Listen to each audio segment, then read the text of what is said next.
The CrowdStrike analyst who ran the forensics on Democratic National Committee servers previously worked closely with Robert Mueller at the FBI and was personally promoted by Mueller to an assistant director position within the bureau. According to archived material from the FBI website, Shawn Henry was promoted by then-Director Mueller in September 2008. Shawn Henry has been named Assistant Director of the FBI's Cyber Division. Director Robert S. Mueller, III appointed him to this position to replace former AD James Finch, who was recently named Special Agent in charge of the FBI's Oklahoma City Division. Most recently, Mr. Henry served as Deputy Assistant Director of the Cyber Division. After leaving the FBI, Shawn Henry became President of CrowdStrike Services, the private security firm hired by Clinton campaign counsel Marc Elias, another friend of Shawn Henry, to analyze the DNC server. The same month Elias hired Fusion GPS and Robert Steele to compile the dossier pinning the hacking on not just Russia but also the Trump campaign. It is now clear from the DNC hiring a Democrat contractor with an anti-Trump agenda to do the forensics,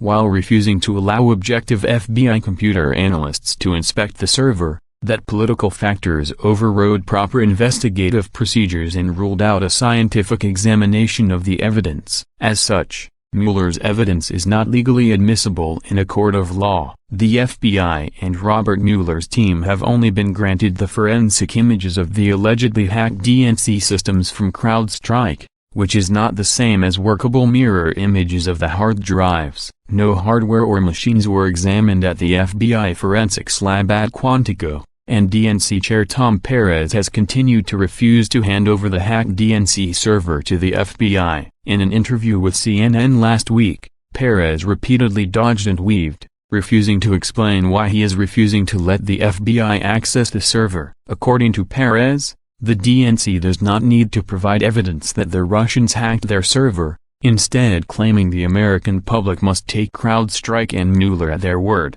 However, many people believe Mueller no intention of taking this evidence as far as court. Much like the indictment of 12 Russians days before the Helsinki summit where President Trump met with Russian President Putin, the DNC server fiasco is serving as fuel for Mueller's political grandstanding and manipulation of media narratives. The Russian collusion witch hunt is not the first time Robert Mueller has acted as a willing participant in deep state deception. In 2003, Mueller testified before Congress, reeling off a dizzying series of lies designed to push the deep state narrative. A month before the ill-fated invasion began, then FBI Director Robert Mueller endorsed the Bush administration's bogus case for war with Iraq. On February 11, 2003, Mueller testified before Congress that, as Director Tenet has pointed out, Secretary Powell presented evidence last week that Baghdad has failed to disarm its weapons of mass destruction, willfully attempting to evade and deceive the international community. Our particular concern is that Saddam Hussein may supply terrorists with biological,